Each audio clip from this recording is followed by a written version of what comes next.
along with Elliot with Bartons Capalaba. We're in the Foton Tunland, which is a new player in the 4x4 market. Unlike the old, I won't say old fart, the fine wine next to me is Corey Jensen. Broncos stalwart, fresh off a premiership win. It's been a good few weeks. It has been. Like you said, it's been a bit of a whirlwind last couple of weeks. But the hard work sort of paid off and got the chocolates in the end, which is very, like I said, very hard work to get there. But very fortunate to lift the trophy at the end. We were crunching numbers before, and we'll get to grand final stuff. We can have this car for as long as we want it, like to Tassie. Am I right in saying once Renault and Hunty retire, if they ever do, you're going to be the oldest bloke in that team? Yes, unfortunately, that would be the case. Not getting any younger. I think there's three of us there that are the same age, have played a lot of junior footy together. But in terms of months-wise, I technically going to be the oldest player in the squad. So hopefully Renault and Hunty go around a couple more years and I don't have to take that mantle, but that will be the case. No, I think it's coming to you at some stage. What was it like when you work your whole life, I assume, to achieve something like that? Like, does it set in straight away what you've done as a team? Did it take a while to realise? I still obviously remember it very vividly, but when Ricky could have put that ball and it was kind of done. It was more a relief, to be fair, at the end.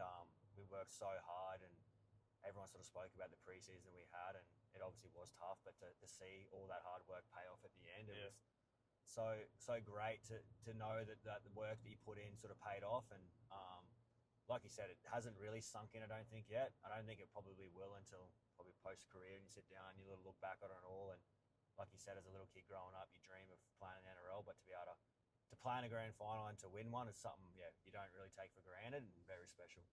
A lot tougher in this car than actually. It's long, isn't it? It's very long. Boot space. It's big training equipment in the back. It's unreal. Big screen too. Big screen. It's huge.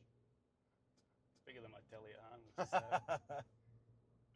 What about afterwards? I only saw what I saw on social media, and while she was having a good time and a few of the others, but I think the best quote I heard, Renault said to us, we called him maybe 4 days later for a radio interview. He said, "How you feeling?" He said, "Under the weather, but over the moon." Yeah, that's actually a great way of putting it. No, you're not wrong. It was, a couple of days afterwards was a bit like that, but all worth the while. Like you said, those young guys sort of showed their way during that year, and it was good to see them. I'm a bit older now, so I don't celebrate as hard as them, or can't celebrate as hard as them, but it was good to see them enjoy themselves, and everyone's back into training and ready to do it again, so looking forward to that. I just want to clear up some rumours, because I was speaking to the Bartons guys. Your family, Townsville, so you still sort of travel back and forth whenever you can. I reckon you spend a bit too much time in the Barton showroom. Like, they found you sleeping under desks and raiding the fridges and probably guilty of that. So that's shocks fair. me now. But that's you're right. I do spend a fair bit of time and whatnot in there, and then like I said, family's up north, so travelling back and forth a fair bit, which is hard. But you got to do what you got to do.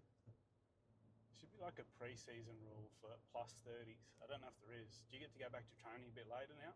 They got a it's not really on the age, but they do. The RLPA have a thing where if you do a certain number of pre-seasons, you get different amounts of weeks off. So I think it's 4 or less, you get your 7 weeks minimum, and then 4 or more is 9 weeks. But I think they need to put in a 30 plus that you might get an additional bit of time off, because some guys that can be 22 and already done 4 pre-seasons, but they get the same amount of time off as a 31-year-old, which can be a bit harsh, but sure you get looked after. I don't. Renault does. He's the hard. Are you saying there's preferential treatment? There's definitely preferential treatment, and he will actually agree on that. Yeah. I don't know. It's obviously he's got a good relationship with Madge, and they go back a long way. And he gives him some of his clothing brand stuff, doesn't he? Exactly. Ties him over. Throws him with stuff out there, and I guess when you played 300 games, you could probably start doing what you want. How many have you done now? I've 150th this coming year. Right. I will. So maybe then. Hopefully then. So a long way off Renault's one, and still a couple of years behind him yet. But no, you're right. He's done a lot in the game, and I'd rather him out in the field than not. So he has to do what he needs to do for his body. Was there a surprise packet in the celebrations? Like, there's a few blokes in that Brisbane team I would expect to have a wonderful time. Was there someone that's maybe a quiet achiever? Or maybe it's yourself? Not really. No. I think the ones that you'd expect are the ones that were the man of the matches of the celebrations. Yeah. Take a Tony Staggs had a great time. Right up there, yeah. Tony Staggs right there. Walshy, Ezra, all those guys would have loved the celebrations. But to be fair, we all had a good time. Like we're a pretty close knit group, and we love spending the time on that together. So those sort of celebrations for the however long it went for post the grand final. Yeah, how do you know when to stop it? You know what I mean? Like I've heard of teams going for a month. I've heard of teams going for 3 days. Like there has to come a time when all of you are in agreement of, okay, it's time to get home to our families now. Yeah, well, it was actually pretty lucky that so the grand final was on Sunday, and then our kind of like end of year presentations was on the Thursday. I've used the wipers or the blinkers instead of the blinkers about 5 times today. Yeah, keep going. Sorry. Yeah, so our like end of season presentations were booked for the Thursday. Yeah. So it's kind of like that 4-day period where we kind of was like, okay, if you want to keep going until then, and then go to the presentation, do what you need to do in the scheme of things of that, and then after that, we kind of went our own ways and did our own things. And some guys probably continued on their celebrations, but as a group, it was kind of like those 3 to 4 days that, we kind of set aside as, all right, partners, kids, like this is the time that we're going to spend together as a group, and see you later. But after that, it was do what you want to do. Can you tell I took a wrong turn then, or was it subtle? It was subtle. Yeah. Did the wipers again though? It's got to be the opposite of your car then. I'm getting used to it. It's smooth though. I was going to say, it's smooth. It's very quiet too. I do like the screen. I'm a terrible parker, and I feel like I can't be a terrible parker in this thing. No, you can't. It's too big of a car. Like, I'm driving an Outlander at the moment. It's perfect because it's not too big, not too small, but something like this would be... Corey blacklisted my playlist because there's just going to be Pink Pony Club on repeat. I thought that would be nice. It's on one too many times, that's for sure. Which is concerning because you don't have children. I know, it is. It just seems to be what's on the radio. Right, okay. I don't know if it's the thing, obviously when a song comes out, exactly, Bronx Nation, or it's the thing that comes out, it's just played all the time. I thought it might have been your celebration song after the grand Definitely not. Mine. Could have been a few other boys. So you're 31? Yeah, 30, going on 32. A few years left, and then you retire, and you take over the Bartons Empire, is that your plan? Probably not. Right. No, I want to do... That was you and me. I'd love to be able to stay in the game in some capacity. Yeah. It's obviously done a lot for me throughout my career and my life, and so whether I do something through development in the younger age groups, and I've always had a passion of trying to help those guys in the rural areas and stuff too. Yep. Being a country kid and coming from a small town, I know how hard it can be for kids having to relocate from home and to chase their dreams if it wants to be in the NRL or whatever other aspects. So to be able to go back to a rural town or to help those kids out in some kind of development capacity would be something that really appeals to me. But yeah, I guess we'll see what happens, and hopefully they've got a couple more years left of running around the field. Tell you what, you want to take one of these Fotons in the bush. I got to be the biggest car there. Oh, that'd be awesome. You're right. I feel, and I mean this in the most respectful way, I feel a little bit better than everybody driving this because I feel taller. Oh, it is. It's so true. Like you drive around any car. Like I feel much better than you, and you're my passenger. You know what I mean? Are you like you retire, you go one or two ways, you stick to habits and whatever. Can you be the footballer that bucks the trend and just get fat? I'd love to see that. I physically couldn't do that. Like why? I'll teach you how. To be fair, I was a really fat kid. Were you? Yeah, really fat kid growing up, and I had a lot of mental demons and a lot of mental scars. Right. I just don't think I could personally go back to that way. Right.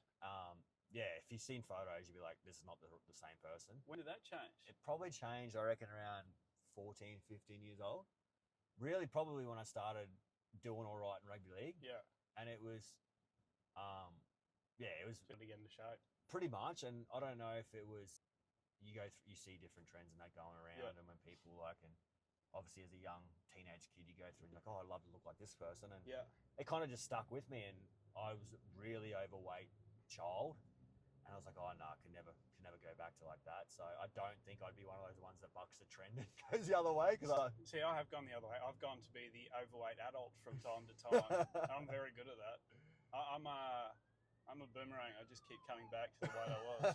Somehow that 100 kilo mark just pops up on the scales around this time of year after Christmas. Everyone's probably in the same boat with that. I always make the decision. I'm like, oh, it's December. I'm going to get fit. And Mrs. is like, you realise what you're going to be eating for the next 2 months. Exactly. And if it's not the Christmas period, it's all the food leftovers that you do for the next month. So the January New Year's resolution doesn't really come around until February. Or... She says, I just love you the way you are. I said, yes, but you love me more if I had the pursuit of Corey Jensen. Oh, that's hilarious. They've given us this Foton, and I'm going to be honest, we both left our phones back in the showroom too. I don't know where we are anymore. Neither do I. Oh, no. I was actually picking on you though where we're going. So, I mean, there's trees. The streets are getting less busy, so we're getting further away from Bartons Capalaba. Capalaba sign there, so we're somewhere in Capalaba. Okay. It's a bodyworks place. Did not even think of that. Hopefully we don't need that on this journey. They probably use it. There's a gym. That's probably a sign from above. I'll do it later. I actually don't know if we've gone. How far did we go? I feel like all roads lead to. I always thought that, and then I moved to Brisbane. It tends to be like that when you're up north because you're not. Yeah. You go from one side of town to the other in 20 minutes. All of a sudden, I'm in Roma.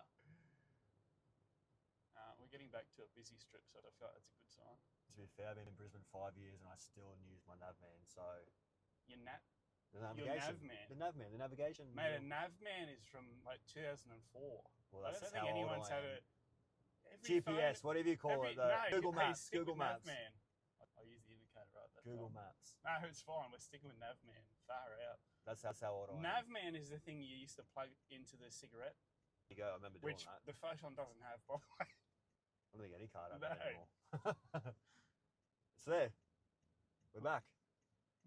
What, Macca's? No, there's Bartons in there. Oh, okay. You were where you would have fell out. We can stop at Macca's. You got any pets? I do. I've got 2 dogs and a cat, but they don't live in Brisbane. Oh, no. So literally right now, they are both basically like orphaned animals because my 2 dogs lives at my wife's parents' place. My cat is living at my parents' place. Oh. So, to be fair, I had a bit of renos and that getting done in my house in Townsville, so it's a bit hard with there. And then the dogs, they have to be around people a lot. And how's like that? They're needy. They're very needy. Yeah. And I mean, you don't have kids. I don't have kids either.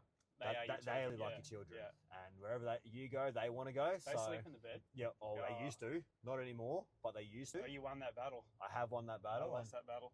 I keep inside, and it was only because my wife wanted it. It infuriated me, but happy wife, happy life. You got to do what they say. So. Turn here. Yeah, you turn here, and then you do it here, and then you do it. Mastered the indicator. You down this way. Yeah, on the wind. The wipers for a while. And I said no to make it such a stuff. But you got to go down there, but you can do like a little swing around. Corey Jensen, man of the streets. Yeah, have a Mastiff cross and a Great Dane cross, and they all sleep in the bed. Do they? Yeah. So. Yeah, they're like a extra king bed. We just got a normal queen. Yeah, there's no room. No, there's no room for anything. And they probably control the bed too. Probably do. I don't have kids to be. Oh, they would run it too. Yeah, when the Great Dane just seems to think he's a lapdog, like it will just stretch out across the whole thing, and that's a lot of the nights. Oh, we'll see how good the steering here is. Yep. Luckily good because beeped into something. The screen literally shows all the things I'm not going to say doing wrong, just some of my turns haven't been great. Yeah, but at least it's showing you where to go. I reckon that's the biggest screen I've seen on a car. Definitely me there, for sure. You're right, it's a mini TV. It drives well too. It does. Left ear. Yeah. Oh, that was never in doubt. Understanding. I like they're still pointing where to go when we're in front of the Bartons sign. I know, just to make sure Oh, never in doubt. Never in doubt. Foton Tunland review, Corey Jensen. Wonderful car. Yeah. Really like it. Drives well, smooth, quiet. We should get a joint one. We'll go on weekends together. We should actually, yeah. That means he won't do it. You can pop in and see the Bartons team for that. And stay tuned on the socials as well for the next episode of driving with Elliot. Corey Jensen, Broncos premiership winner. I bet that feels good to hear. It feels good to say. Well done, mate. Appreciate you. No worries. Thanks for having me.